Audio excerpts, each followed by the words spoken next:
saloperie de temps. C'est à moi que tu dis ça? Le vent a presque retourné la voiture. J'ai failli me péter la gueule. Qu'est-ce qui va pas, Denis? T'as l'air tout retourné.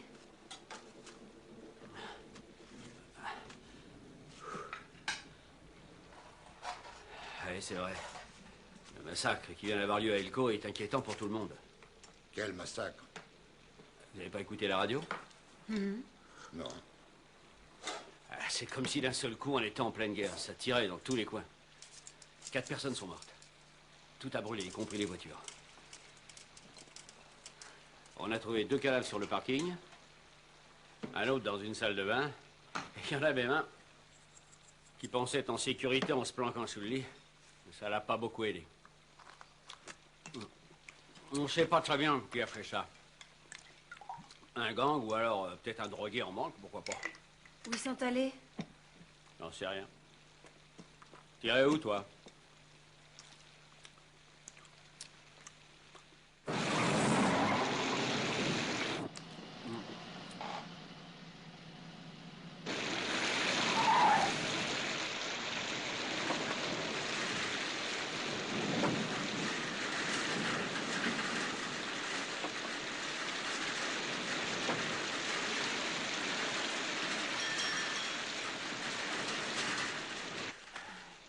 Bonsoir. Allez, installez-vous. Réchauffez-vous, on va vous servir. Merci.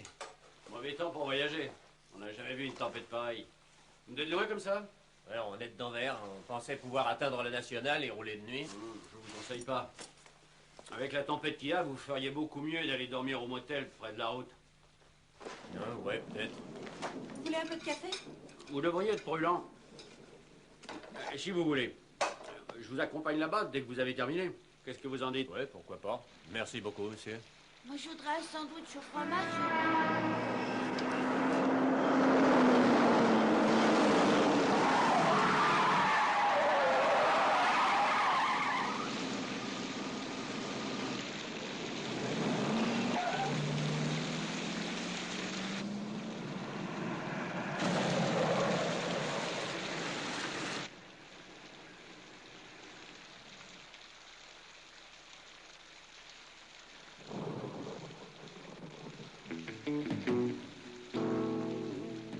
Tu vas récupérer un drôle de type, Bobby.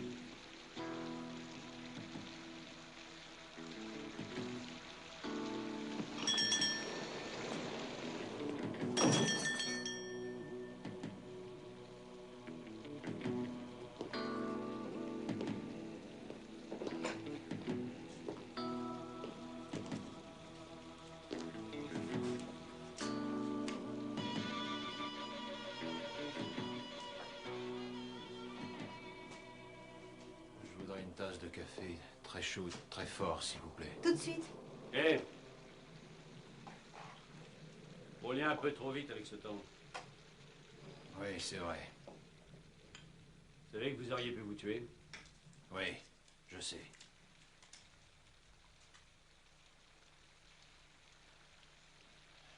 Je pourrais en avoir un autre? Est-ce que vous voulez manger quelque chose?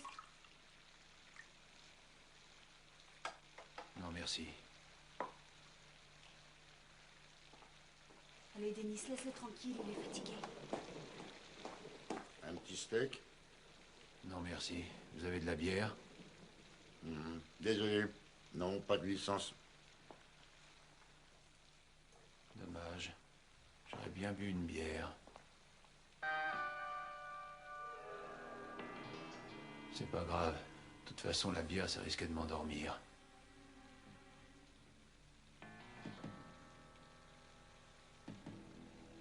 Ça va pas? Oh. Un autre café? Oui, ça me fera du bien.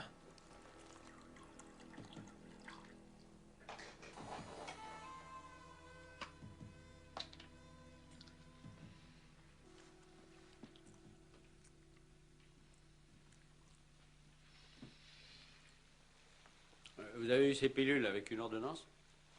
Évidemment, monsieur l'officier. Il me reste du ragoût, vous n'en voulez pas? Par ce temps, ça vous ferait du bien de manger. Non, merci, je veux reprendre la route très vite. Reprendre la route? C'est bien ça? C'est pas sérieux. Il n'est pas question de reprendre la route avec la tempête qu'il y a et votre façon de conduire. J'accompagne ces gens au motel dès qu'ils ont fini de dîner. Et je vous conseille d'y prendre une chambre. Non, monsieur. Je préfère passer la nuit à mon volant. Vous cherchez à faire quoi pour être si pressé? Je ne veux fuir personne, monsieur l'officier. J'aime voyager, c'est tout. Nightcrawlers. Qu'est-ce que c'est que ça, Nightcrawlers? C'est écrit sur le briquet. J'ai fait le Vietnam. Tout le monde en avait dans mon unité. Vous avez fait la guerre? Oui, j'ai fait la guerre et je tiens pas à en parler. Ah bon, vous étiez dans quoi? L'infanterie, Vous les avez pas marines? entendu ce que j'ai dit? Quoi? J'ai pas envie de parler de la guerre. Pourquoi? Denis, je te dis de le laisser tranquille. Pourquoi vous voulez pas en parler? Y a pas de quoi en être fier. Pourquoi? Vous avez subi un déshonneur ou bien quoi? Non. Alors dites-moi, quelle était votre unité? Une unité spéciale qui déployait toutes ses forces pour la reconnaissance des positions Viet Cong dans les villages suspects. On passait notre temps à ramper dans les rizières et la jungle la nuit. Les Nightcrawlers. Pourquoi vous voulez pas parler de ça? Vous devriez pas en avoir honte, mais en être fier. Moi, j'aurais bien voulu y aller. Quand j'ai été appelé, il y avait assez de gens là-bas. Vous avez dû descendre beaucoup de Viet Cong, hein? Moi, j'aurais voulu qu'on reste là-bas. J'étais pour la résistance des forces américaines. Et on aurait pu la gagner, cette guerre. J'aurais dû y rester. C'est là-bas que je devrais être. Mort en plein milieu de la boue avec les miens et les 8 gars de ma patrouille. Ils sont tous morts.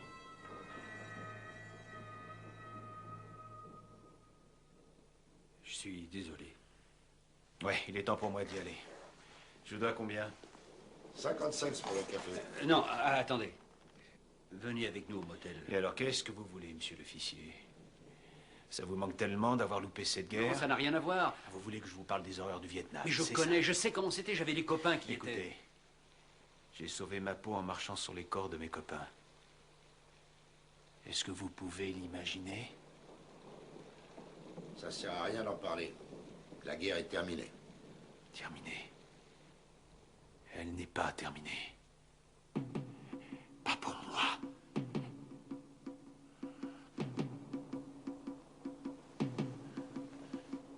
Vous trouvez qu'il fait mauvais ce soir? Alors essayez d'imaginer, vous êtes dans la rizière, vous pataugez en plein dans la merde. Cette dernière nuit, c'était la débandade. Ça tirait de partout autour de nous. Un de nos hommes a envoyé une fusée. Ah, si vous aviez vu ça, c'était superbe. On avançait dans le ventre de l'enfer. Il y avait des Viet Cong devant, derrière, partout. Un gars s'est mis à crier. Et là, ils sont là. Alors on a commencé à tirer comme des fous pour s'ouvrir une brèche. Mais ils étaient partout. Les gars prenaient des balles en pleine gueule. Ça leur éclatait la tête. Ils tombaient dans la boue avec un bruit flasque. J'ai pris ma première balle dans la cuisse. Et la deuxième m'a transpercé la main. Elle a traversé la paume. J'ai perdu mon fusil. Je le cherchais à tâtons et j'ai touché quelque chose de mou et de C'est gluant. pas la peine de raconter tout ça. Oui, je sais. Mais maintenant, je veux tout dire. Tous les hommes se battaient. Ils tombaient, ils crevaient à côté de moi. Et j'ai senti les balles qui déchiraient le tissu de mes vêtements. Et vous savez ce que j'ai fait à ce moment-là? J'ai couru. J'ai abandonné mon... Parce que la seule façon de sauver ma peau, c'était de passer sur les corps. Et je les ai enfoncés dans la boue. Je ne parle pas des corps des Viet Cong, non. Non, je parle des corps de mes copains. Je les ai pas seulement abandonnés. Je les ai enterrés. Je les entendais hurler quand mes pieds écrasaient leur visage. Pourtant, ces hommes étaient mes frères. Vos idées toutes faites sur le Vietnam, gardez-les pour vous, monsieur l'officier. Quand j'entends des mecs comme vous dire qu'ils comprennent, ça me démange de leur foutre mon poing sur la gueule. Les hommes qui sont restés ici ne pourront jamais comprendre.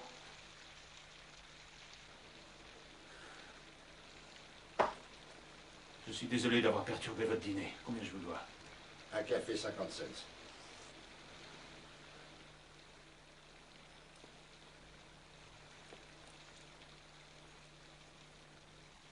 Vous voulez autre chose? Attendez. Je comprends que vous en avez bavé là-bas, mais c'est pas une raison pour ne pas respecter la loi. Vous ne pouvez pas partir après avoir avalé ces pilules. J'ai pas envie de vous ramasser sur l'autoroute. Alors pas de bêtises, vous venez avec nous au motel et vous repartez demain. Vous ne voudriez pas de moi dans un motel, monsieur l'officier? À moins de vouloir beaucoup de mal à des innocents. Quoi? Vous avez bien compris. Qu'est-ce que vous avez dit sur le motel? La dernière fois que j'y suis allé, je me suis endormi. Et une partie de cette guerre est venue me hanter la nuit. Mais qu'est-ce que vous êtes en train de me dire? Écoutez, j'ai rencontré 4 autres vétérans qui savent faire la même chose. On devient de plus en plus fort. En faisant quoi? Je crois que vous n'avez pas d'entrecôte à votre menu aujourd'hui. Non. Faites-moi bien cuire la mienne.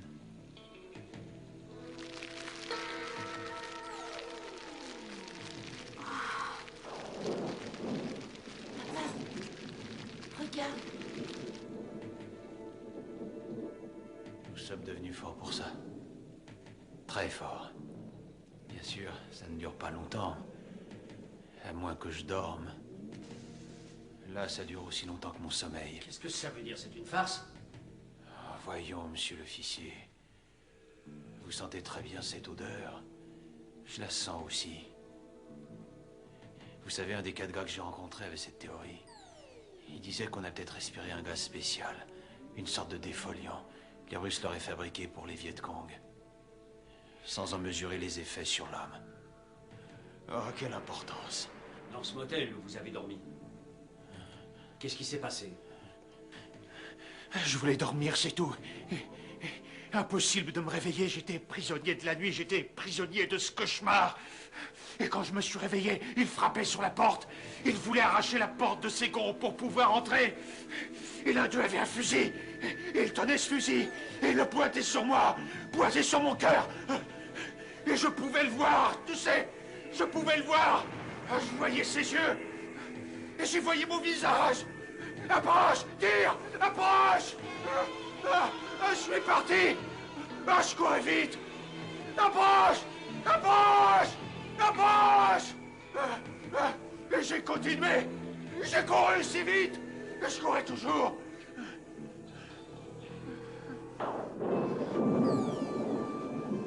Monsieur l'officier, ne me prenez pas sur votre territoire, croyez-moi. Pas avec ce passé qui hante ma tête. Cachons-nous. Suivez-moi, monsieur. Vous êtes en état d'arrestation.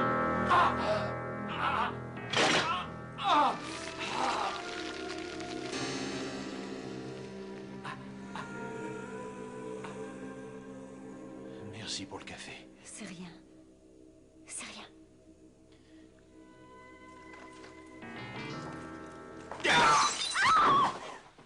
Je l'ai eu. J'ai réussi à avoir ce fou.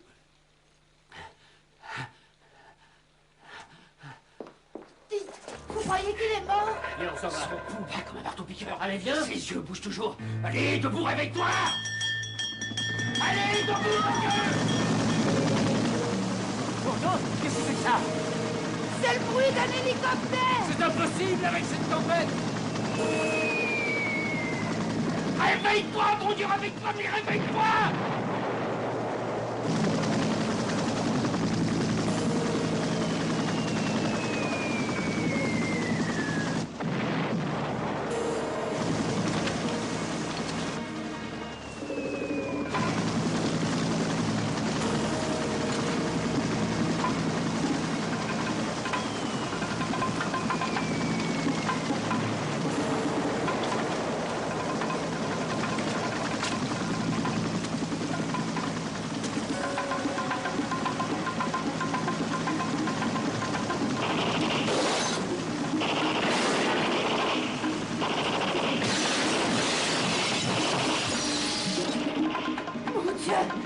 Monsieur, réveillez-vous!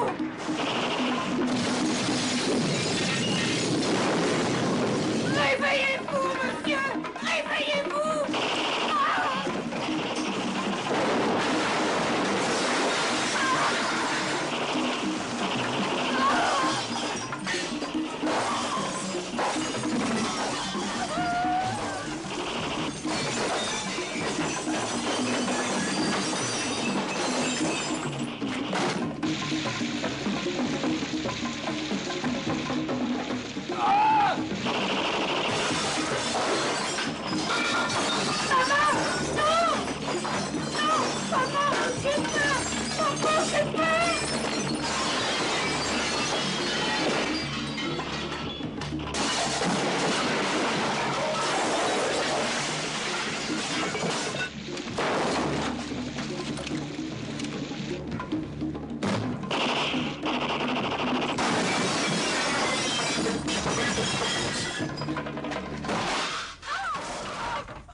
Sont là! Les Viet Cong sont là! Les Viet Cong sont là!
Ça va, Bob.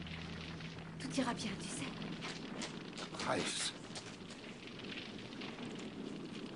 Rice a dit encore. Encore quoi? Rice a dit. Il en a retrouvé 4 de plus. 4 vétérans qui aussi savent le faire. 4 de plus. Ces vétérans qui savent faire la même chose.